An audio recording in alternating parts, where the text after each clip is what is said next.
Hi everyone, this is Chakravarti of DS PDF Printer, and now I'm going to discuss a short topic on visual perception principles. Visual perception principles are rules that we apply to visual information to assist our organization and interpretation of the information in meaningful and consistent ways. These principles help us to organize and make sense of visual information that is sometimes inconsistent or incomplete. Gestalt principles. Visual perception principles can be classified into three broad categories: Gestalt principle, depth principle, and perceptual consistencies. Gestalt is a German word that's closest to English translation is form or shape. Gestalt principles of visualization perception refer to the ways in which we organize the future of a visual scene by grouping them into a perceived whole. For example, if part of what we are looking at is hidden, then in order to make the sense of what is being observed, we mentally construct a whole or complete form by filling in the blanks in our mind. Psychologists have different numerous Gestalt principles that are used in visual perception. These include figure ground organization, closure, similarity, and proximity. Figure ground organization. Figure ground organization is used to organize visual information by perceptually dividing a visual scene into a figure which stands out from the ground, which is its surroundings. By making an object the center of our focus, it becomes the figure, while all other visual information becomes the background. Figure ground organization is generally achieved when we separate the figure from the ground using a line or a boundary between the figure and the ground, which may or may not exist in the scene.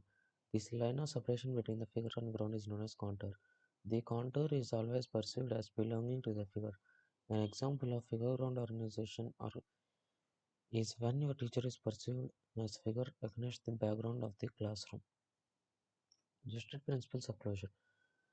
Closure refers to the perceptual tendency to maintain close-up, fill in or ignore gaps in a visual image and to perceive objects as complete. Basic closure is depicted when we close objects that are not yet complete. It's almost like we are predicting what the complete object would look like. We complete the object using our own use. Closure can be applied to both writing and images. For example, the standard sign for disabled people's facilities requires the use of a closure to reach the interpretation of a person in a wheelchair. Similarity. The principle of similarity involves the tendency to perceive parts of a visual image that have similar features such as size, shape, texture, or color as belonging to the same group or whole. For example, the principle of similarity is used when we group people wearing the same uniform and identify them as belonging to the same team, school, or workplace. Proximity.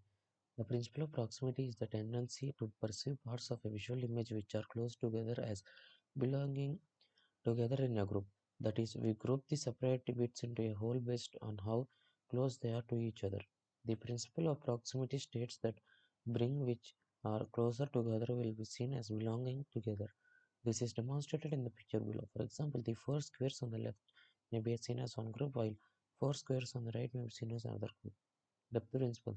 One of the most important tasks of our visual perception system is to locate objects in space.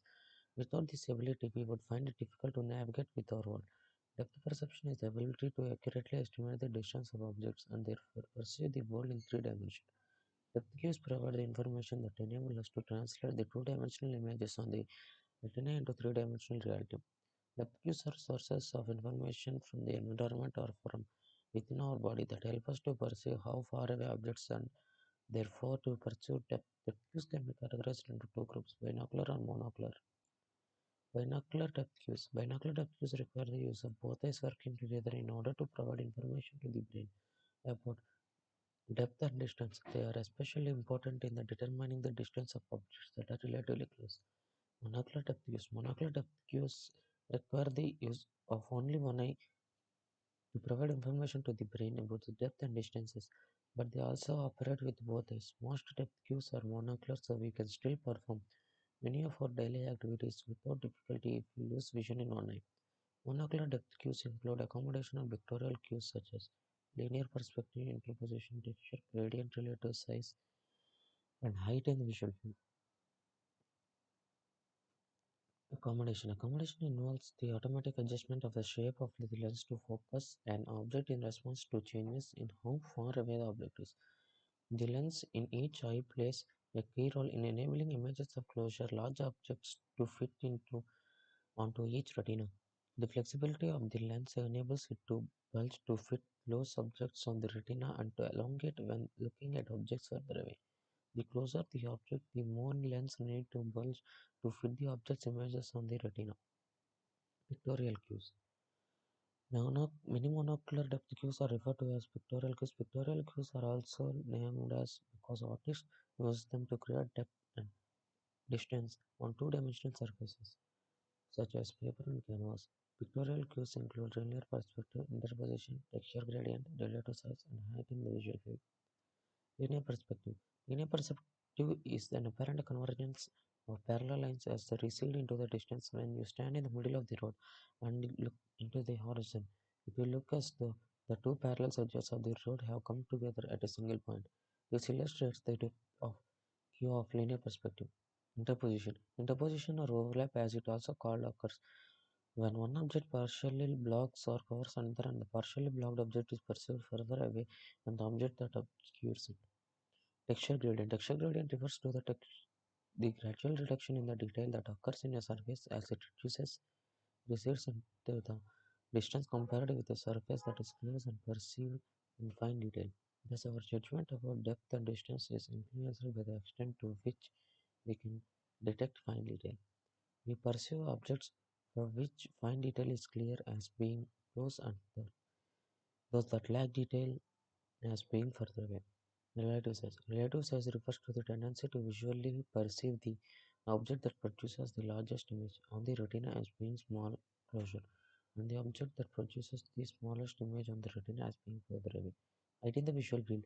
Height in the visual field refers to the location of the objects in our field of vision, whereby objects are located closer to the horizon and perceived as being more distant than objects located further more from the horizon. Thank you.